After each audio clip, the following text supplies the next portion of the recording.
Yes, yes, yes. It's time once again for Survival of the Fittest is the soup du jour. I'm Roberto Trevino, and yes, I'm still a modern chef because that's what it is for me still.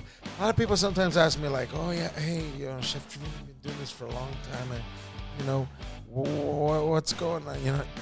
Yeah. You know what's going on? It's what I am. It's what I do. It's what I live for. I love being the chef.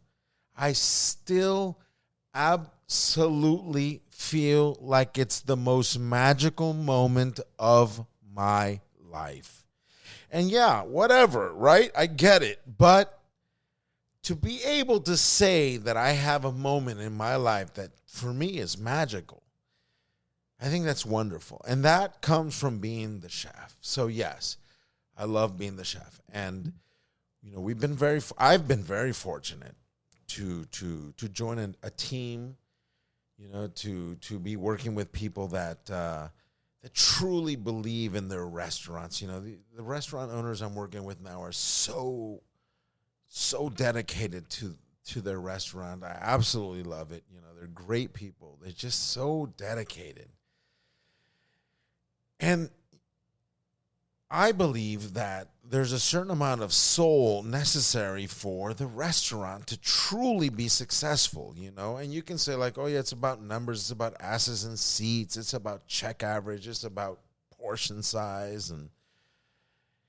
But in the end, I believe it's about the ownership's willingness to share the restaurant experience with their guest and understand, the service necessary to make people's dining experience that much more exceptional.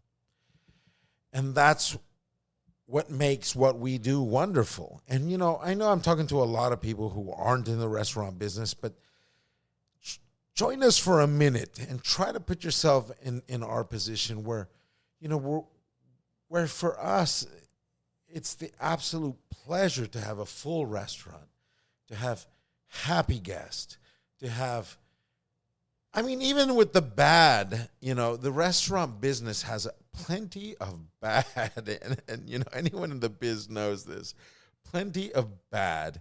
And, but even the bad becomes such a special thing in the restaurant business, because it either makes you better or it takes you out, and either or, you come out of it somehow. And, I'm speaking from experience here. I've been thrown the ultimate fastball where it was like absolute 3 strikes, you're out. And it ain't easy, when you're like banging on your, you're betting your life on your restaurant and it just doesn't work. It's cool, because you say to yourself, well, like, once again, you survive, you live with it, you move on, and, you learn the different things that are necessary to be successful, to be relevant, to be happy, to be that chef you always wanted to be. And I think, coming from like the 18-hour a day, 7 days a week, maybe in 2 years having like maybe 5 days off,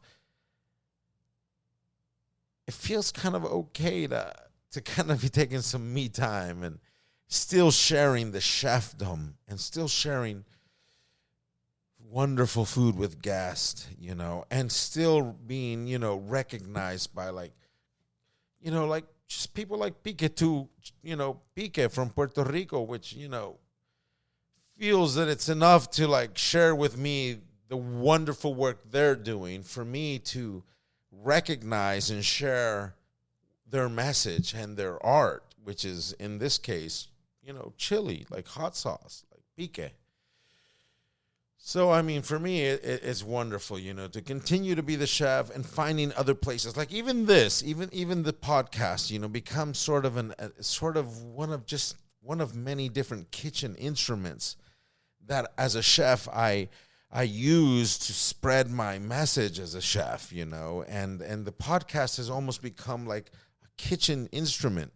And I know that sounds stupid, but it's kind of cool at the same time because, it's one of those things that, you know, that's what this is all about. I've been like being turned on by so many different podcasts from all over the world lately, different mediums, different media like outlets, whether it be a CNN in Espanol, and you see these crazy podcasts / documentaries, which, I'm a radio guy. I've always been a radio guy. That's why I love this medium as well. The podcast is like the modern day radio of the 30s, where entertainment, news, and everything came from it. And you just kind of had to use your imagination and go with the word, And I've been hearing so many different podcast documentaries lately, which I just find fascinating. And I'm just like so turned on by the whole thing, where I'm just like, this is it. This is another outlet for the chef to continue to be the chef.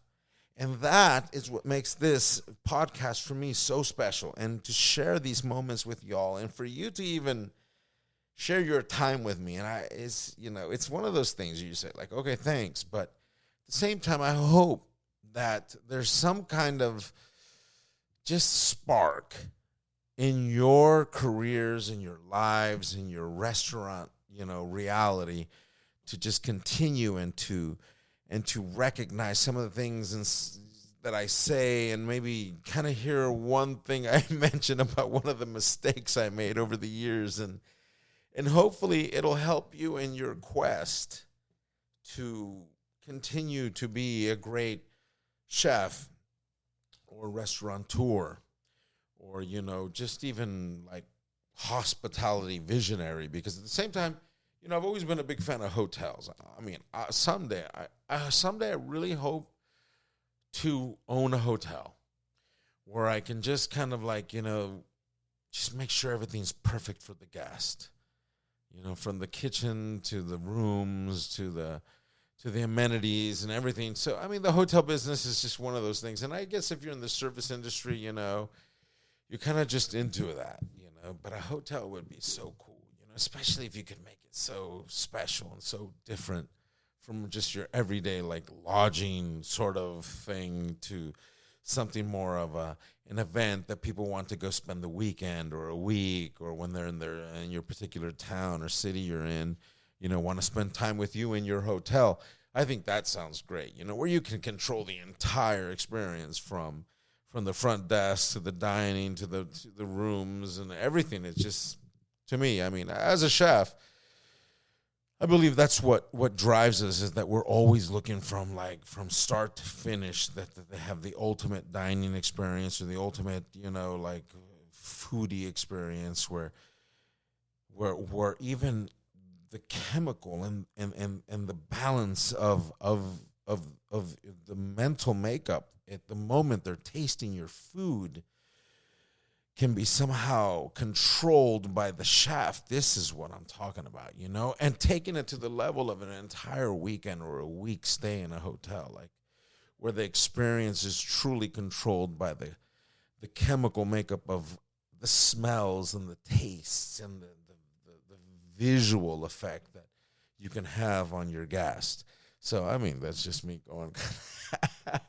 But yes, that's what I'm talking about. There's so many architects. I believe architects are kind of like, chefs are kind of like architects. Because architects, I believe they have an understanding of a spatial sort of feel of things, whether they go up, sideways, under, whatever the fact, the spatial aspect of the architectural vision is what I'm talking about. And as a chef, it's very similar on a plate, because, it's one thing to say like, all right, I mean, and I see it all the time because I come from a very humble place when it comes about food. It's about staples, as opposed to like what looks best on the plate. It's what is most serving of my family's health is what's on the plate.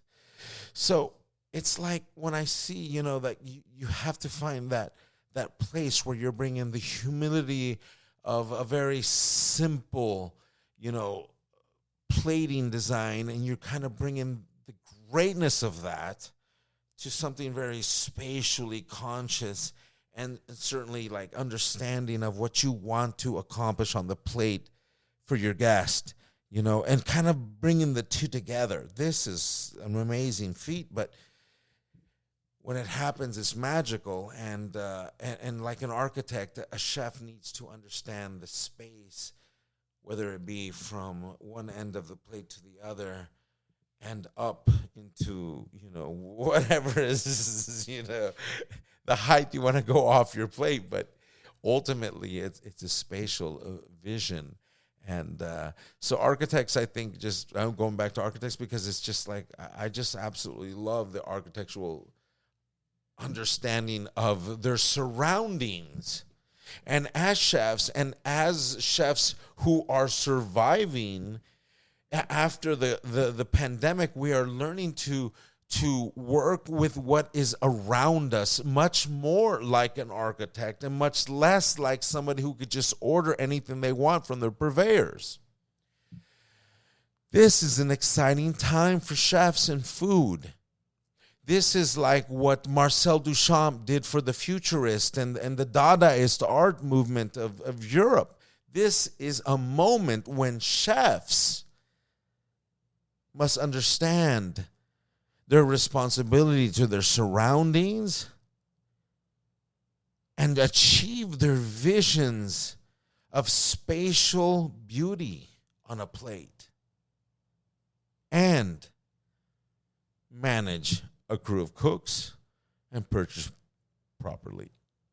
So to all of you out there, I must say we are living some incredible times, where I believe, and I step up to the challenge because as a chef, this is what I welcome. I welcome diversity. I welcome the worst case scenario. And it's what drives me. The chaos of everyday service is what drives me. And you can say like, well, we're not a chaotic kitchen. We have a very serious and professional kitchen. And I've seen those kitchens before, but there's a deep chaos in every cook's soul. That's what I'm talking about. It's October. We're in the spooky season. Live it, babies. Live it, live it, live it. Because you only live once. Now, as a chef, recognize where you stand. Recognize your responsibility to each other and your cooks and the people who employ you. Recognize your responsibility to your guests who deserve only because they're willing to spend. And it's that simple. Sorry to sound like a jerk, but they're willing to spend and you are willing to serve them. Blow them away.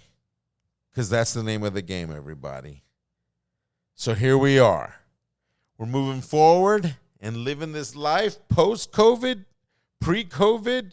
We don't even know what's coming at us vid, but we are surviving. And this is Chef Roberto Trevino. This is Survival of the Fittest is the Soup du Jour. I love you all. Greetings to Puerto Rico. Greetings to California, Texas, Mexico, New York City, Italia, Irlandia, everybody, and especially to Piquetu, which is killing it, doing some very soulful chili sauces for everybody. This is Survival of the Fittest. It's the Soup du Jour. I'm Roberto Trevino, and I love you. Take care, folks. We'll see you soon.